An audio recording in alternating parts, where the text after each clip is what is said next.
Welcome to my class. In this video, I am going to explain general method of divide and conquer approach.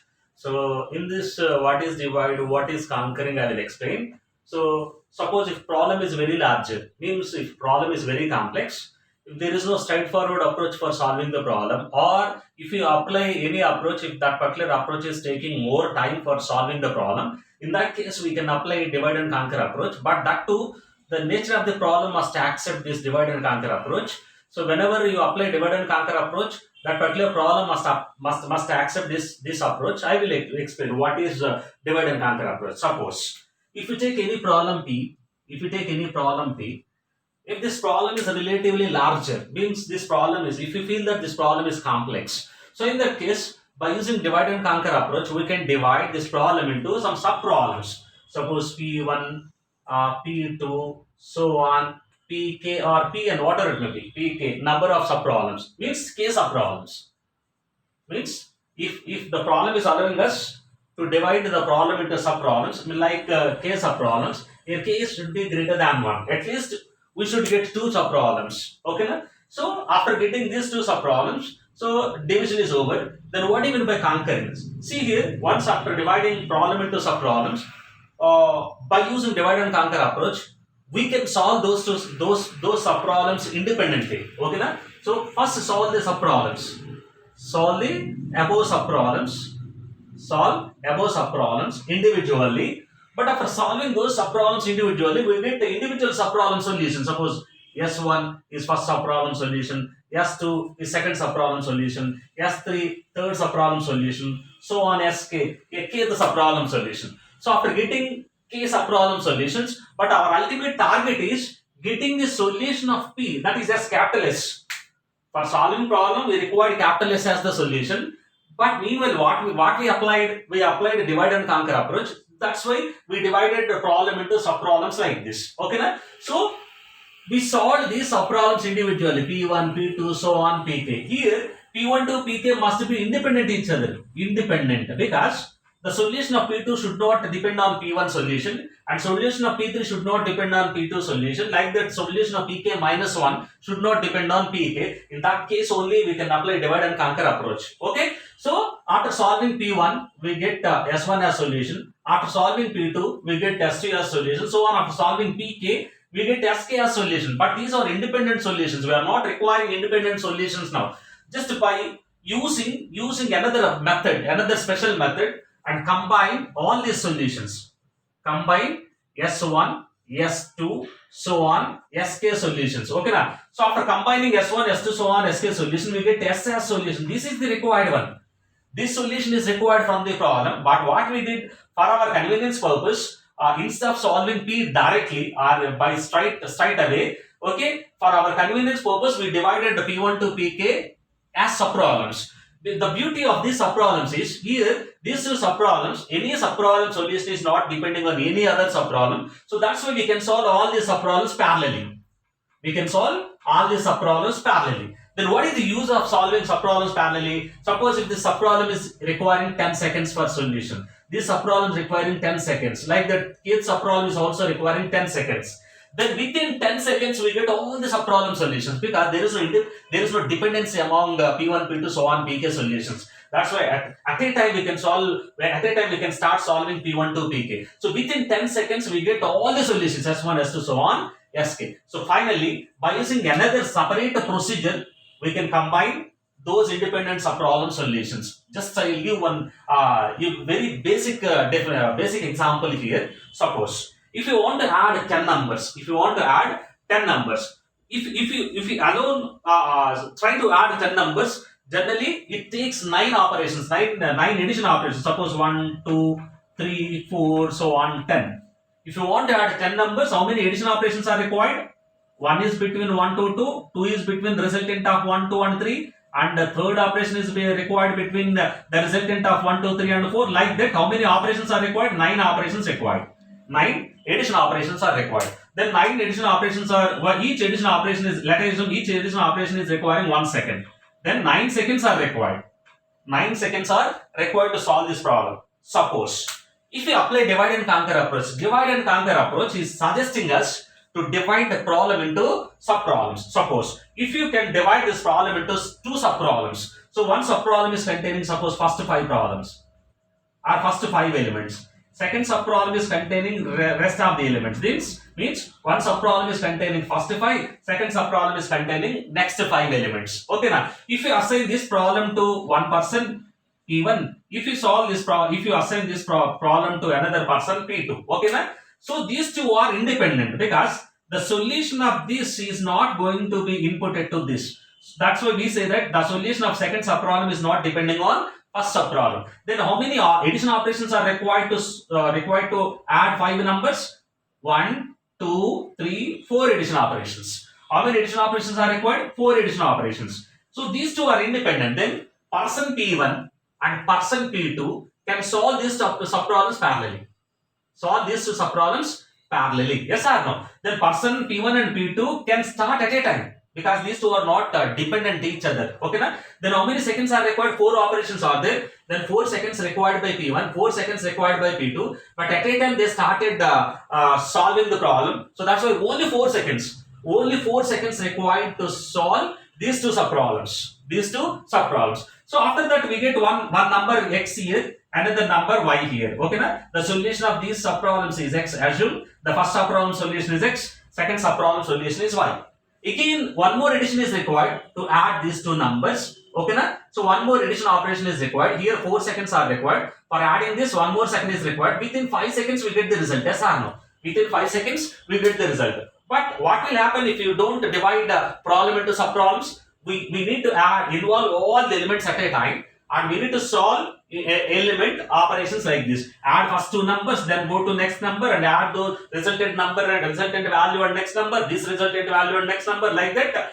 9 operations required at a time. Then for performing 9 operations, 9 seconds are required if you consider whole problem as a single unit.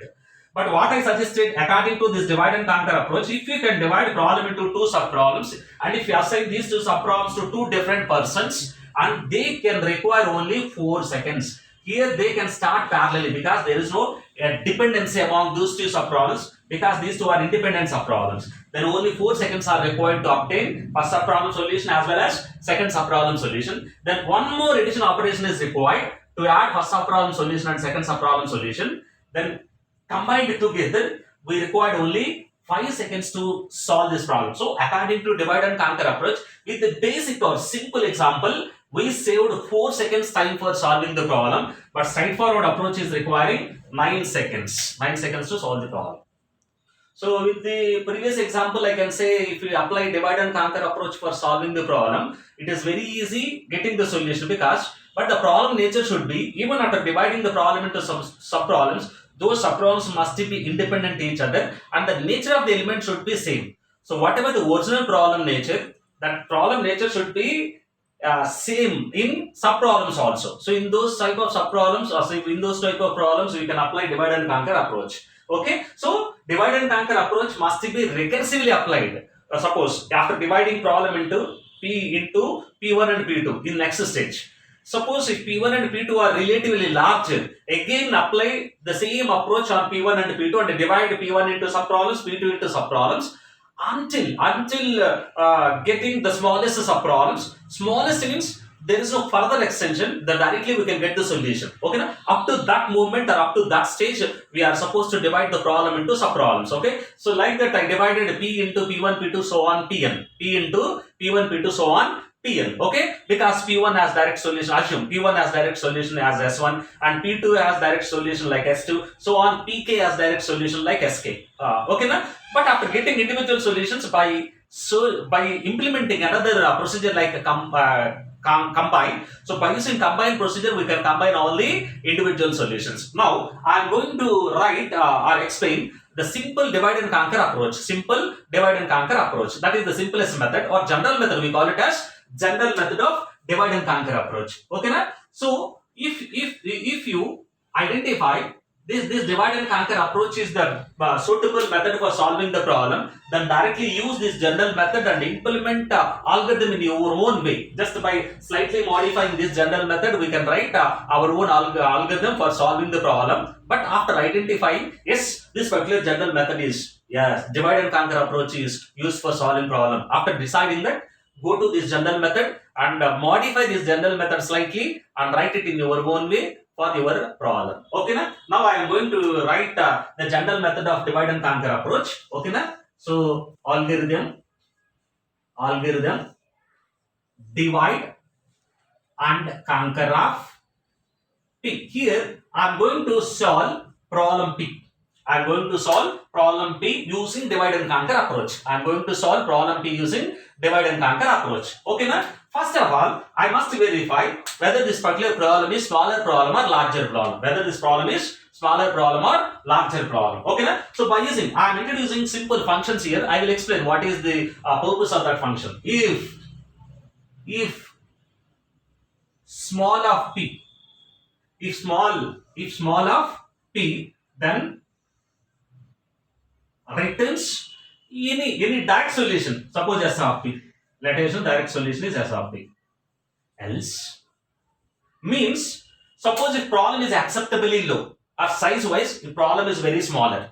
Then the problem is very smaller, there is a direct solution, because until smallest problem we are supposed to divide the problem into sub problems. Okay, na? Once you divide a problem into sub problems, like the smallest until getting smallest, we need to divide. Once the problem is smaller, relatively smaller or acceptably smaller, because the smaller problems are always having direct solutions. Okay, na? So immediately verify any problem is given, immediately verify that problem against small.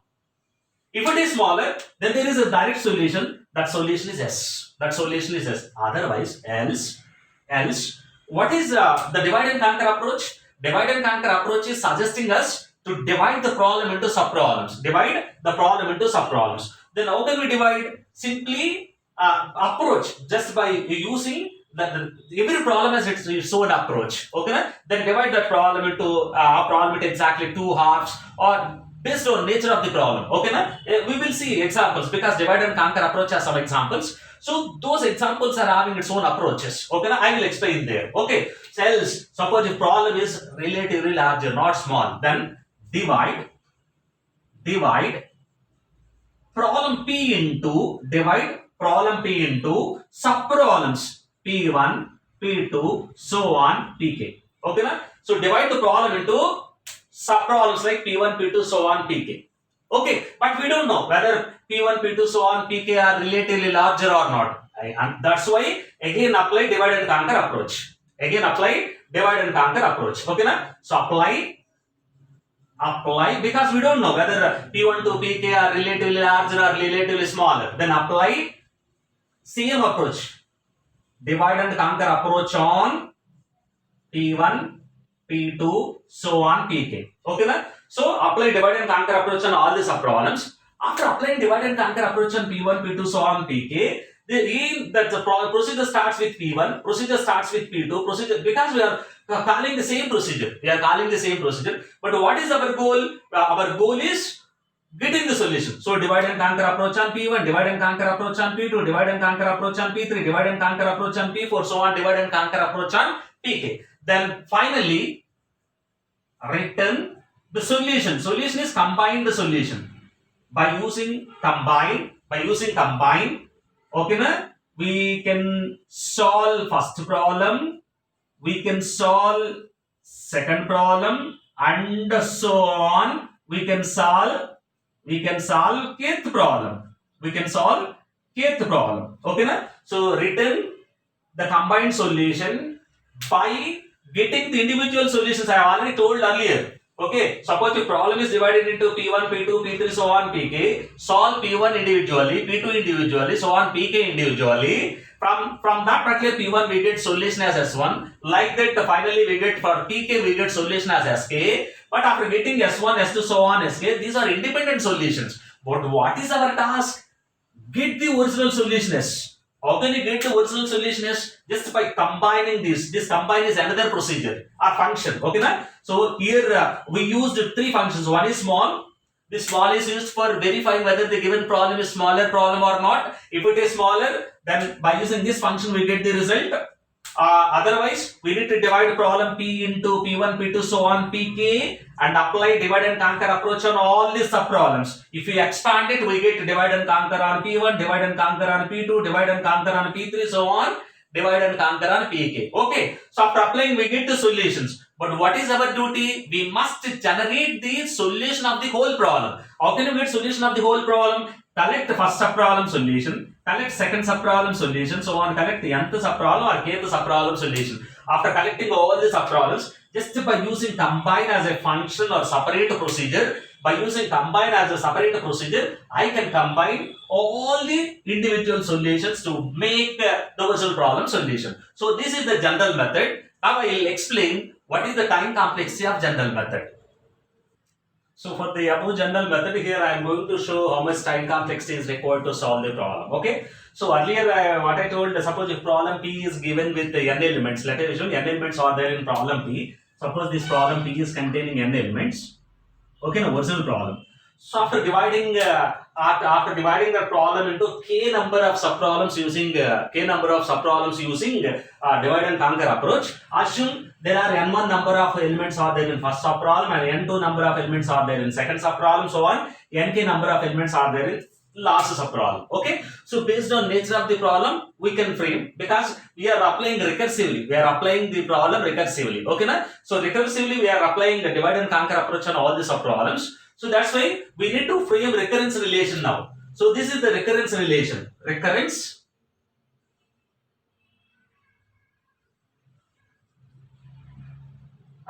relation or recursive relation. Okay, na? We need to frame recurrence relation because divide and conquer approach is recursively applied on all the subproblems. Okay, now suppose if n is very smaller, means if the problem size is acceptably low, then directly we get the solution. So that's why the time required to solve that problem is g of n. Let us assume g of n. G of n is very smaller or constant. We treat it as constant. Otherwise, we need to solve first subproblem. Calculate first subproblem required time, second subproblem required time, so on, kth subproblem required time, like this. Okay, na? So total time required to solve the n element problem is the first subproblem's required time, second subproblem required time, so on, nth kth subproblem required time. Okay, then collect all the subproblems required time and add them. We get the total time required to solve the problem. Okay, na? So in this way we can represent the recurrence relation now. Okay, na? But most of the applications are using this particular format. Okay, suppose if n equal to 1, generally small means n equal to 1, small means n equal to 1. Okay, na? If n equal to 1, then the time required to solve that problem is very constant. Okay, na? N equal to 1, the problem requiring constant time. Otherwise, the problem may be divided into some subproblems. We are assuming that every time a number of subproblems can be extracted from the problem, and there are n by a b number of elements are there. We are assuming like this. Because most of the applications are using this particular format. Okay, so every time the problem is divided into a number of subproblems, and each subproblem is containing n by b number of elements. So we can write the time complexity as T of A into T of n by b. Okay, na? So and what is f of n now? Because here we are using divide and conquer approach. Okay, so for dividing and conquering, this time is this f of n is division time plus combining time.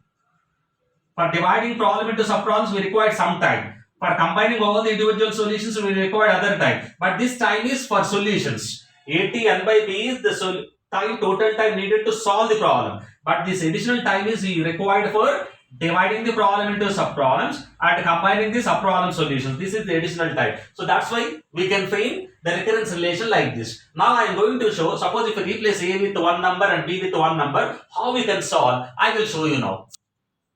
So in the previous recurrence relation, suppose if we replace a and b with 2, then I can write the time complex total time needed to solve the problem p is, if n equal to 1, there is a constant time required because there is a direct solution for solving n equal to 1, means one element problem. So that's why that problem solution is requiring constant time. Otherwise, if you replace a with 2 and b with 2, we get this, because most of the cases, every time the subproblem can be divided into two equal halves. Like that we get subproblems. Okay, so T of n is divided into n by 2 element problems. Like that we get two problems.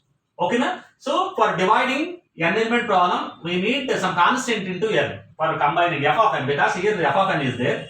That f of n may be 2n, because n units time is used for dividing the problem, and extra n units time is used for solving the individual solutions. So anyway, I am omitting constant, then directly I am writing n. Okay, na? So which is unknown now? This is known term. If n equal to 1, constant time is required. So this is unknown. So this particular recurrence, this relationship is called recurrence or recursive relation. Then we can solve this recurrence relation by using substitution method. 2t n by 2 plus n. That is substitution method or a repetitive substitution. We call it as repetitive substitution, because if t of n is expanded as 2t n by 2 plus n, then how can we expand t of n by 2? I will show you. 2 into, anyway this 2, drop this 2 here. Then if t of n is expanded as 2t n by 2 plus n, how can we expand t of n by 2? 2t n by 2 becomes n by 4, 2t n by 4 plus, here n is there, then we got n, then n by 2 we get, plus additional n, drop this n also here. Okay, na? Then if you combine 4 into t of n by 4 plus 2 into n by 2 n plus n, that is equal to 4t n by 4 plus 2n. Expand it one more time. Again expand t of n by 4. So 4. How can you expand t of n by 4 now? Same as t of n. 2t n by 8. 2t n by 8 plus 2t n by 8 plus n by 4 plus anyway 2n is there here. Okay, na? So 4 into 2, 8 t n by 8 plus 4 into n by 4 n plus 2n. What we get? 8t n by 8 plus 3n. Okay, now if you apply divide and conquer approach first time, then we get two sub problems of size n by 2. If you apply one more time, means if you apply divide and conquer approach first time on n element problem, then that problem is divided into two sub problems of n by 2 elements each. Again apply divide and conquer approach on n by 2 element problems, then we get each n by 2 element problem can be divided into n by 4, like that 4 sub problems we get. Like this 4 sub problems we get. Okay, na? Again if you divide this n by 4 into 2 sub problems like n by 8, here we get 2 n by 8 problems, here we get 2 n by 8 problems, here we get 2 n by 8 problems, here also we get 2 n by 8 problems, like that 8 sub problems with these sub problem size is n by 8. Okay, na? So like this, if you apply 3 times divide and conquer approach, we get 8 sub problems of size n by 8 and we get 3n here. So we can write 8 in 2 power format. 8 in 2 power format. How can you write 8 into 2 power format? 8 is written as 2 power 3 t of n by 2 power 3 plus 3n. Plus 3n. This is after applying divide and conquer approach 3 times. Then if we go on applying this divide and conquer approach until getting the smallest sub problems, then we get the simplest form. There I will explain how we can convert this particular expression into time complexity format. So after applying 3 times, after applying divide and conquer approach 3 times, you got 2 power 3 t of n by 2 power 3 plus 3n. Okay, na? If you go on applying divide and conquer approach on sub problems, assume that after applying k times, you got the smallest sub problems. Suppose in n element problem, so what do you mean by smallest? If every sub problem is containing one element, then we say that those are smallest sub problems. Then if you get smallest sub problem means 2 power k. I have already shown. Every time we are getting sub problems in exponential manner. Initially we are taking one problem with n elements.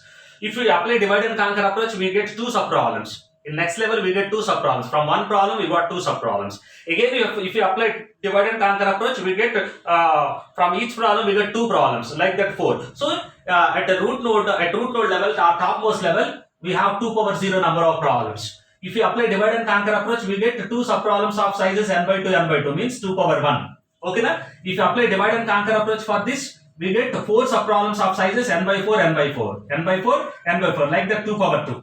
Like that 2 power 2. So if you go on applying this particular approach until k times, assume that if you apply divide and conquer approach k times, we got individual problems. What is the individual problem? N element problem, the smallest problem means if problem is containing one element. If problem is containing one element, then we say that that is the smallest subproblem. So like that, if an element problem is there, then we get n subproblems. We get n subproblems after applying divide and conquer approach k times. But every time we are getting the subproblems in exponential manner. Then we say that n equal to 2 power k. N equal to 2 power k. Okay, na? So assume that if we apply subproblem k times 2 power k, 3 times if you apply, we get this one. If you apply k times, because k is the last instance at which we get the smallest subproblems, then 2 power k t of n by 2 power k plus kn. So this is the last one. After applying two subproblems, we got k 2 power k number of subproblems. The 2 power k number of subproblems are equal to n. 2 power k number of subproblems are equal to n, because if we deal with the elements problem, if we take n element problem, then after applying k times, we got 2 power k number of subproblems. The 2 power k number of subproblems are equal to n, because initially we took n, a single problem. Here we have not yet applied divide and conquer approach. That's why we got two problems. Once you apply divide and conquer approach one time, we got two subproblems. Once you apply two times, we got four subproblems. 3 times we got 8 subproblems. If you apply k times, we get 2 power k number of subproblems. So that 2 power k is equal to n. Is it clear now? Now I am going to simplify this. What is 2 power k? 2 power k equal to n. Just replace this with required values here. So 2 power k equal to n. T of n by, what is 2 power k? Again n, plus what is k now? If 2 power k equal to n, what is k? Log n base 2. What is k value? K value is log n base 2. Then bring k this side and replace k with log n base 2. Replace k with log n base 2. Then n into t of n by n is 1 plus n log n base 2. What is t of 1? Earlier I represented if n equal to 1, then we get constant times c. So t of n is replaced with c. Cn plus n log n base 2. Now this is t of n. Then how do we represent this frequency or time complexity in terms of big O or omega or theta? So what is the procedure for representing this entire expression into big O, omega or theta? First identify the highest order term. In this highest order term is n log n base 2. Highest order term is n log n base 2. Of course, up to some moment n may be greater. But after substituting, go on substituting n value. But after some n, from some n values, we get this particular number is greater. So that number is called n naught. I already explained this in asymptotic notations. If you start substituting 1, 2, 3, so on like that, at after some one n value, we get this particular one is greater than Cn. That n value is treated as smallest n value at which this is greater than first term. Then we say that this is the highest order term. So n log n base 2 is highest order term than Cn. Then simply by using big O notation, we can represent it in time complexity format as T of n equal to order of n log n base 2. So order of n log n base 2 is the order of n log n base 2 is the time complexity of general divide and conquer approach. Okay, so like this we can apply divide and conquer approach and we can calculate time complexity for this. Okay, na? So this is about general method of divide and conquer approach. In the next video, I am going to explain binary search.